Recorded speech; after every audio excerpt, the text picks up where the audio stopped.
That was my opportunity. Mr. LeCane started a college program while I was incarcerated at the same time that I had just gotten my GED. Okay. And that turning point was that first time that I met him, to be honest.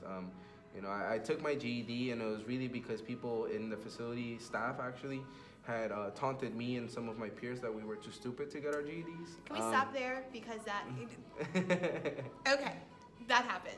That happens. That happens. And I think that was one, when I read the book, the only book ever. No, the book, Burning Down the House, Nell Bernstein, that is what got me, is the language. I mean, the words that we use are so, they can be effective and they can be uplifting and they can also be destructive. I mean, the tongue can be fire, right? And so kids being told, first of all, you didn't come from a background where you were really elevated and told, hey, you can do anything you want to do, yeah. Right? And you don't believe that you have opportunities, and then to be put into a system where you're told that you are a piece of insert whatever you want to insert there, and told that you're never going to amount to anything.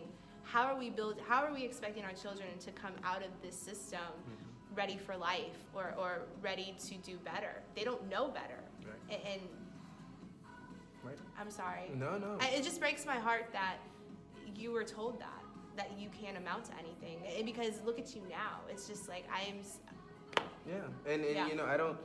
I check myself on that, right? Because I say that not to entirely demonize staff in these places, right? Not all staff, like disclaimer, right? Right, not all staff are bad, and just like we have bad cops, we have good cops. You know, we often forget that we have people in this field, in this sort of youth serving field, where a lot of them come in wanting to do good work, and oftentimes we forget that it's not them, it's the culture of the system that they work in, which really promotes this idea that they are there to just supervise and to monitor, and that's all that it is. But for me, while I was there, I think it was those individual staff and that one person, Mr. LeCane, all of those individual people who kind of saw beyond all of that and who were able to see beyond what I was putting out, which wasn't at all good, right? Like if you